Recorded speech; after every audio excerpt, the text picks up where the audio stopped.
Ventricle में आए और ये बॉडी में ना जाकर फिर तुम्हारे राइट वेंट्रिकल में चला आया,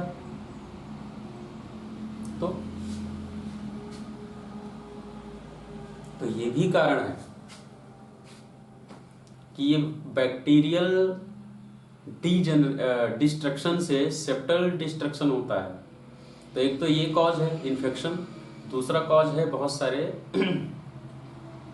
एनोमलीज होते हैं बचपन से ही, बच्चा पैदा हुआ गर्भ से कि सेप्टल डिफेक्ट होता है, सेप्टम में छेद होता है जिसको जहाँ से ब्लड ट्रांसफर होता रहता है। तो ये तो बचपन की बातें हैं, एनोमलीज हैं। बहुत बार क्या होता है इसमें एमआई हो जाता है, सेप्टल एमआई होता है, मायोकार्डियल इन्फार्क्शन यहाँ हो जाता है और फिर यहाँ का कॉन्ट्रैक्शन खत्म हो जाता है। जब वेंट्रिकुलर सिस्टोल होता है, खासकर लेफ्ट वेंट्रिकुलर सिस्टोल, तो यहां से प्रेशर लगाया तो जाता है, लेकिन जब वेंट्रिकुलर सिस्टोल हो रहा होता है तो ये जो सेप्टम है इनका यहाँ हार्ड होना, टाइटली खड़े रहना बहुत ज्यादा जरूरी है। क्यों खड़े रहना जरूरी है? इनमें भी ताकत होना जरूरी है, ये बीच में रहे इसलिए क्योंकि ये वाली मसल जब राइट वेंट्रिकल से ब्लड पंप करना होता है तो सेप्टम और राइट हार्ट की ये राइट वॉल, इन दोनों के बीच में प्रेशर क्रिएट होता है, तो ब्लड यहां से निकलता है और जब यहां से पंप होता है तो सेप्टम और इस वॉल के बीच में प्रेशर क्रिएट होता है, तब ब्लड यहां से निकलता है। और दोनों तरफ की वॉल्स जब प्रेस होना शुरू होती हैं तो बीच में सेप्टम ही एक ऐसा डिवाइडर है जो पावरफुली खड़ा होता है और दोनों तरफ से दोनों लोग सेप्टम के ऊपर प्रेशर मारते हैं और ब्लड ऊपर की तरफ जाता है।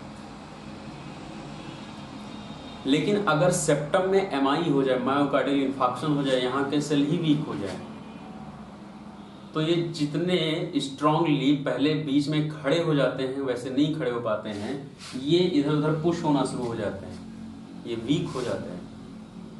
तो जब ये मसल्स इस सेप्टम पर प्रेशर जनरेट करती हैं ब्लड को पंप करने के लिए, तो ये सेप्टम वीक हो जाता है और ब्लड कंप्लीटली पंप नहीं हो पाता है। तो अगर मायोकार्डियल इन्फार्क्शन हो जाए इसी में सेप्टम में ही इसको, तो वो तब भी स्ट्रोक वॉल्यूम नहीं क्रिएट हो पाएगा, जिसको हम लोग क्या कहते हैं वेंट्रिकुलर सेप्टल डिफेक्ट। तो वेंट्रिकुलर सेप्टल डिफेक्ट हो सकता है या फिर रप्चर अगर कर गया मायोकार्डियल इन्फार्क्शन के बाद, अगर यहां से रप्चर भी हो जाए क्योंकि यहां ऑक्सीजन मिलेगा नहीं और ये थिन मसल्स हैं, तो यहां से रप्चर होने के चांसेस भी होते हैं। बार बार अगर इस पर प्रेशर लगाया जाए तो ब्लड ट्रांसफर होने लगेगा, जैसे पहले बैक्टीरियल इन्फेक्शन में हो रहा था, तो भी कार्डियक फेल्यूर होगा, sudden cardiac failure. Clear? Ventricular septal defect. और भी कारण है सडन के,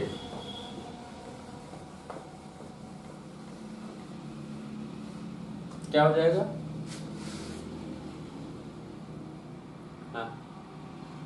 हाँ,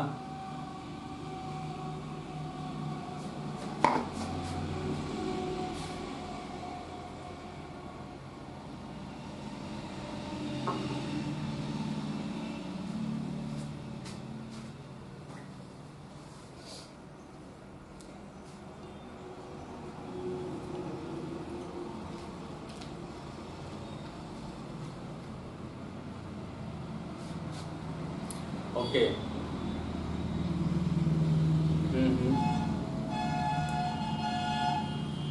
आप भूल गए स्टार्लिंग फोर्स।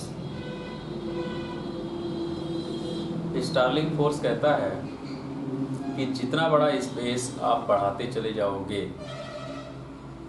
तो एक हद है जहां तक आप बढ़ा सकते हैं, उतना ज़्यादा प्रेशर कम हो जाएगा।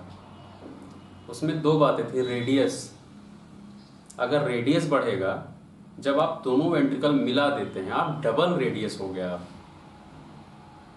और जब रेडियस आप बढ़ा दोगे तो प्रेशर कम हो जाएगा, तो पंप नहीं हो पाएगा। तो बात तो वही है, रेडियस बढ़ गया। दूसरी चीज ये तो बिल्कुल क्लियर है कि आपके पास 3 मसल हो, एक साइड से, एक लेफ्ट से और बीच में एक और है। अब बीच वाली पर प्रेशर करके छोटे छोटे स्पेस से रेडियस कम करके उतने ही प्रेशर से पंप किया जा रहा है, तो उसका प्रेशर अलग है। और अगर बीच वाली दीवार हटा दिया जाए और रेडियस बड़ा कर दिया जाए और फिर वहां से दूर से पंप किया जा रहा है, तो उतना प्रेशर तो कभी क्रिएट नहीं हो सकता है, क्योंकि रेडियस कम हो जाएगा।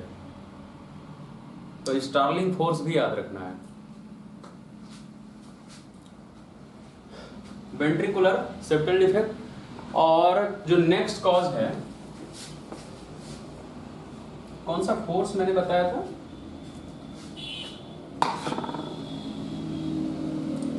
कौन सा लॉ? लैप्लेसिस लॉ।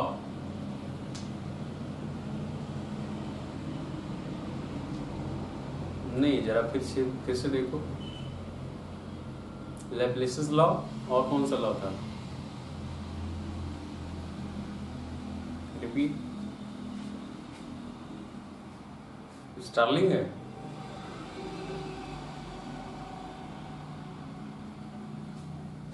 ओके, स्टार्लिंग होगा। तो नेक्स्ट कॉज जो है वो है 5th नंबर का, कि एक्यूट कैसे हो सकता है। इसके बारे में हम लोग डिस्कस एक बार कर चुके हैं शायद, एम्बोलाई, थ्रम्बस और एम्बोलाई हम लोग एक बार डिस्कस कर चुके हैं कि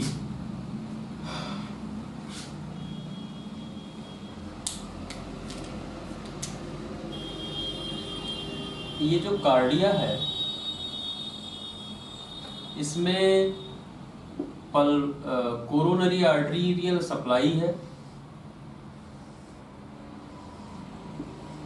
ये अपने आप को कोरोनरी आर्टेरियल सप्लाई है, क्राउन से बना है। कोरोनरी जो शब्द है क्राउन, क्राउन मतलब क्या होता है? ताज, मुकुट। क्राउन से बना है कोरोनरी, क्योंकि ये जो क्राउन है, जो कोरोनरी आर्टरीज है, ये मुकुट जैसा लगा होता है कार्डिया के ऊपर। अगर कार्डिया हटा लिया जाए तो जो कोरोनरी आर्टरीज कुछ ऐसे निकलेगा, कुछ ऐसा कि इसके ऊपर लगा हुआ है, इसलिए इसको कोरोनरी कहते हैं। तो ये जो कोरोनरी आर्टरीज है, ये ब्लड सप्लाई है कार्डिया का, और फिर इसका अपना ब्रांच है।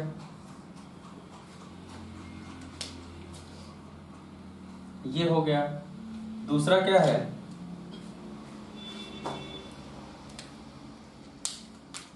कि वेना केवा आते हैं इसी में।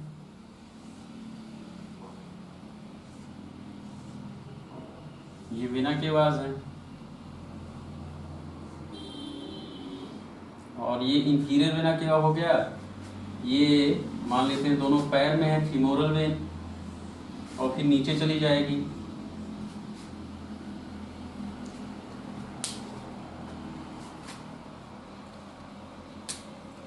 यहाँ राइट वेंट्रिकल, फिर राइट एट्रियम और फिर राइट वेंट्रिकल, ये, और यहाँ से पल्मोनरी आर्टरी दोनों तरफ की, एक लेफ्ट लंग को सप्लाई कर देती है, एक राइट लंग्स को सप्लाई कर देती है। यहाँ तक क्लियर हो रहा है?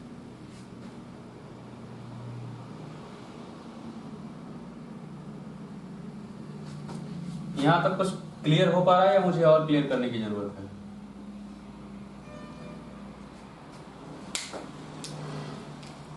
अब है क्या कि बहुत सारे लोगों में थ्रोम्बस बनना शुरू हो जाता है। थ्रोम्बस मतलब क्या है? प्लेटलेट्स, WBC, कोलेस्ट्रॉल, इन सब के अपने पीसेस, इन सब की अपनी गांठ जैसी आकृति, ऐसे थ्रोम्बस बनने शुरू हो जाते हैं। अब ये थ्रोम्बस कहीं भी बन सकता है, और सबसे कॉमन है DVT में, डीप वेन थ्रोम्बोसिस में। जिन लोगों को डीप वेन थ्रोम्बोसिस होता है डीवीटी में। डीवीटी क्या है? डीवीटी है DVT deep vein thrombosis. Thrombosis मतलब होता है जम जाना। तो अगर कहीं पर जो ब्लड बहता है ये कहीं जमना शुरू हो जाए, जैसे फीमोरल आर्टरी में जमना शुरू हो जाए, या और नीचे पैर में कहीं भी, नी जॉइंट से भी नीचे, और नीचे इसलिए जमना शुरू होता है क्योंकि ग्रेविटी के कारण वहां पर ब्लड रुकता है, वहां पर मूवमेंट कम होता है ब्लड का, तो वहां जमने के चांसेस ज़्यादा होते हैं। जब ब्लड फास्ट, हीमोडायनेमिक्स उसका फास्ट होता है तो ब्लड कहीं अगर रुकेगा नहीं तो जम भी नहीं सकता है। देखते हो जहाँ पानी का बहाव होता है तो कूड़े कबाड़े वहाँ ज़्यादा इकट्ठा हो सकते हैं जहाँ पानी की स्पीड स्लो होती है। अगर तेज पानी चलेगा तो वहाँ पर इकट्ठा नहीं हो सकता, वहाँ पे सफाई होती रहती है। तो पैरों में क्या है कि ग्रेविटी फोर्स के कारण ब्लड सर्कुलेशन स्लो होता है, तो वहाँ पर जमाव की आशंका ज़्यादा होती है, चांसेस ज़्यादा होते हैं थ्रोम्बोसिस बनने के। तो ये जो थ्रम्बस है, ये थ्रम्बस पैर में कहीं है और ये वेन में डीपली होते हैं, इसलिए इसको कहा जाता है डीप वेन थ्रोम्बोसिस, डीवीटी। ये जो थ्रम्बस है ये किसी वेन में जुड़ा रहे तो जहां जुड़ा रहेगा वहां से ब्लड वापस नहीं आ पाएगा, तो हो सकता है दिक्कतें यहां शुरू हो जाएंगी। जहां पर जुड़ा होगा उसके नीचे ब्लड सर्कुलेशन की दिक्कतें शुरू हो जाएंगी, वहां कंजेशन होना शुरू हो जाएगा, वहां की वेन्स डायलेट होना शुरू हो जाएंगी, वहां की वेन्स डायलेट होना शुरू हो जाएंगी। उस एरिया में ब्लड की सप्लाई नहीं हो पाएगी ठीक से, क्योंकि जब तक गंदा ब्लड वहां से साफ नहीं होगा तब तक नया वाला ब्लड नहीं आ पाएगा। वहां पर घाव हो जाएगा तो जल्दी भरेगा नहीं, या नए नए घाव ऐसे ही बनते रहेंगे, इन्फेक्शन ज़्यादा होते रहेंगे, वहाँ पर वार्मनेस नहीं होगा, कोल्ड एक्सट्रीमिटीज होंगे क्योंकि ब्लड सप्लाई ठीक से नहीं हो पाएगा। तो डीऑक्सीजनेशन के सिम्टम वहाँ आने शुरू हो जाएंगे, माल न्यूट्रिशन के सिम्टम आने शुरू हो जाएंगे, क्योंकि नया ब्लड वहाँ पहुँच नहीं रहा है तो न्यूट्रिशन नहीं पहुँचेगा। तो वो वाला एरिया वीक होना शुरू हो जाएगा, वुंड हीलिंग नहीं हो पाएगी, कोई घाव हो गया तो ये सारे लक्षण तो हैं डीवीटी के। लेकिन ये डीवीटी जब भी थ्रम्बस बनता है तो इसका खतरा भी है। खतरा क्या है कि अगर ये थ्रम्बस कभी ब्रेक कर गया, ये थ्रम्बस कहीं अगर यहाँ से वॉल से अटैचमेंट इसका टूट गया तो ये कहाँ जाएगा? सर्कुलेशन में, और ये फिर कहाँ होगा? फ्लो करेगा सर्कुलेशन में, और ये कहाँ जाएगा? Right atrium. राइट एट्रियम से कहाँ चला जाएगा? राइट वेंट्रिकल में, और राइट वेंट्रिकल से कहाँ एंट्री कर जाएगा? Pulmonary artery. और हो सकता है कि ये पल्मोनरी आर्टरी को ब्लॉक कर दे थ्रम्बस। तो अगर यहां से ब्लॉक हो गया तो ब्लड ही पंप नहीं होगा, और ये सडन एक्यूट पल्मोनरी एम्बोलिज्म होगा, क्योंकि इसको कहा जाता है एम्बोलाई। जब ये ब्रेक होकर ब्लड स्ट्रीम में आ जाता है यही थ्रम्बस, तो इसको क्या कहते हैं? एम्बोलाई। और एम्बोलाई के कारण जब ब्लॉकेज हो जाता है इसको कहा जाता है एम्बोलिज्म। एम्बोलिज्म तो ये पल्मोनरी एम्बोलिज्म हो जाएगा, क्योंकि पल्मोनरी आर्टरी ब्लॉक हो रही है, एक्यूट पल्मोनरी ब्लॉकेज है। अब अगर यहाँ पर यही ब्लॉक हो जाए या आगे चलकर यहाँ ब्लॉक हुआ तो एक ही लंग्स ब्लॉक होगा, और कहीं अगर दोनों ब्लॉक हो गया तो दोनों, तो फिर ब्लड पहुंच नहीं पाएगा आगे, पंप ही नहीं होगा और ब्लॉकेज हो जाएगा। तो ये भी क्या है? एक टाइप का कार्डियक फेलुअर। क्लियर? अगर ऐसा होगा तो राइट वेंट्रिकल ब्लड ही पुश नहीं कर पाएंगे आगे और कार्डियक फेलुअर हो जाएगा। तो डीवीटी जिनको भी होता है, पैर में या कहीं भी डीवीटी होता है, खतरनाक ये ज्यादा नहीं है, ये तो चलो लाइफ स्पैन तो हो जाएगी। खतरनाक ये है कि अगर किसी दिन ये थ्रम्बस टूट कर एम्बोलाई बनकर ब्लड स्ट्रीम में आ गया तो ये खतरनाक है। डीवीटी का केस अपने आप में खतरनाक नहीं है, लेकिन अगर कहीं ब्रेक हुआ उसका एम्बोलस तो खतरनाक है। इसीलिए जितने भी डीवीटी के केसेस होते हैं तो उनमें रेगुलर दवा चलती रहती है कि ब्लड को थिन करने, ब्लड थिनर्स चलते रहते हैं रेगुलर, कि ब्लड थिन ही रहे। कहीं अगर जम भी जाए, कहीं अगर एम्बोलस भी बना हो तो ज़्यादा धीरे धीरे थिन होकर पिघल जाए, और फ्यूचर में कभी ऐसा ना हो कि एक बड़ा सा थ्रम्बस बन जाए और वो टूट कर और कार्डिया को जाकर ब्लॉक कर दे। इसलिए जितने भी डीवीटी की थेरेपी है उसमें ब्लड थिनर्स चलते रहते हैं, लोग ऐड कर देते हैं टैबलेट। क्लियर?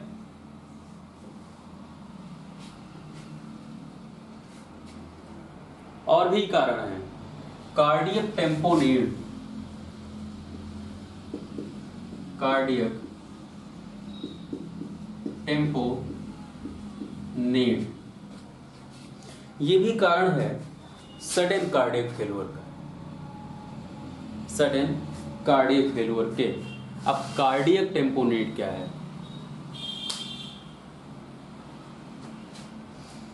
कार्डियक टेम्पोनेड है, सबसे पहले तो थोड़ा सा इंट्रोडक्शन में दूंगा कुछ।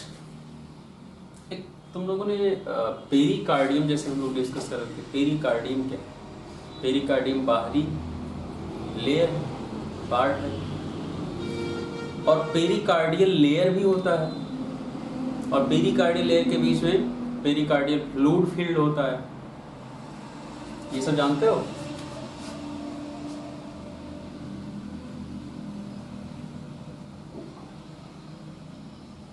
एक तो ये हो गया एट्रियम, वेंट्रिकल, ये हो गया राइट वेंट्रिकल, और ये हो गया लेफ्ट वेंट्रिकल, ये हो गया एट्रियम, और इनको कवर करते हैं पेरिकार्डियल लेयर,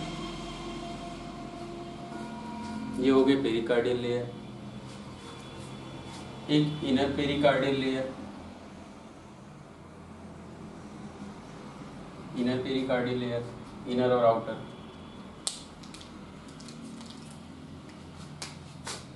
इसमें पेरिकार्डियल फ्लूइड भरा होता है जो बाहरी आघात से, बाहरी ट्रॉमा से बचाता है कार्डिया को, बाहरी प्रेशर को कम कर देता है कार्डिया तक पहुंचने से। ये नॉर्मल स्ट्रक्चर है कार्डिया का। बहुत बार जब एमआई होता है मायोकार्डियल, खासकर पोस्ट मायोकार्डियल इन्फाक्शन के केसेस में, अगर किसी कारण से एमआई होते हैं जो भी, जैसे यहाँ एमआई हो गया, यहाँ एमआई हो जाए, और एमआई के बाद यहाँ के सेल जो हैं ये टूट जाते हैं, ये खत्म हो जाते हैं, ये डेड हो जाते हैं, यहाँ के सेल्स वीक हो जाते हैं। और एक चीज और बताना चाहूंगा कि कोरोनरी सप्लाई होती है इन मसल्स में,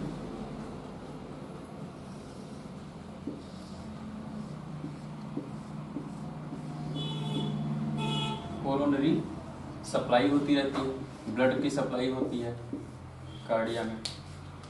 ये जो मायोकार्डियल एरिया है, यहाँ की मसल्स वीक हो जाती हैं मायोकार्डियल इन्फाक्शन के बाद। कभी कभी क्या होता है कि ये मसल्स इतनी वीक हो जाती हैं कि जो ये कोरोनरी डक्ट है, जो ये कोरोनरी डक्ट है, ये रप्चर हो जाती है उस एरिया में जहां पर मायोकार्डियल इन्फाक्शन हुआ है, क्योंकि ये सेल यहाँ के डिस्ट्रक्ट हो गए हैं, और इन सेल के साथ साथ कोरोनरी ब्रांच भी रप्चर हो जाती है। और अगर कोरोनरी ब्रांच रप्चर हो जाती है, जैसे ही रप्चर होगी, क्योंकि ये आर्टरी है और आर्टरी से बहुत ही फास्ट ब्लीडिंग होना शुरू हो जाता है, हीमरेज। तो जब ये कोरोनरी आर्टरी रप्चर होती है तो इसमें से ब्लीडिंग होना शुरू हो जाता है। और ये ब्लड इकट्ठा कहाँ होना शुरू होता है? पेरिकार्डियल सैक में, क्योंकि यहीं पर स्पेस है भरने का। इंटरनल ब्लीडिंग में पेरिकार्डियल सैक में भरना शुरू होता है। अब इस सैक में अपनी एक क्वांटिटी है कि फ्लूइड फिल हो सकता है, उससे ज्यादा नहीं हो सकता है। लेकिन अगर उससे ज्यादा भी होगा, और क्योंकि ये आर्टीरियल ब्लड है, इसके पास प्रेशर ज्यादा है, तो होता क्या है, ये आर्टीरियल ब्लड जो है वो यहाँ पर भरना शुरू हो जाता है। ब्लड भरना शुरू हो जाता है कहाँ पर? पेरिकार्डियल सैक में। और क्योंकि आर्टरी रप्चर है तो कॉन्टिन्यू ब्लड ब्लीडिंग होती रहती है, और इस पूरे एरिया में पेरिकार्डियल सैक में ब्लड फिल होना शुरू हो जाता है। ब्लड की फिलिंग होनी शुरू होती है, ब्लड फिलिंग शुरू हो जाती है। एक नॉर्मल क्वांटिटी में जितना वॉल्यूम यहाँ से भरना चाहिए उससे दुगना, 3 गुना, 4 गुना, लेकिन ब्लीडिंग नहीं रुकती। क्यों? क्योंकि आर्टरी रप्चर है। अब होगा क्या? पेरिकार्डियल सैक को फैलना पड़े, और क्योंकि कार्डिया मसल है, स्ट्रेचेबल है, तो होता ये है कि ये जो कार्डिया है, ये कार्डिया कहाँ? पेरिकार्डियल सिलहट में रखा होता है बीच में, और दोनों तरफ उसके लंग्स होता है, दोनों तरफ उसके लंग्स होता है। तो कार्डिया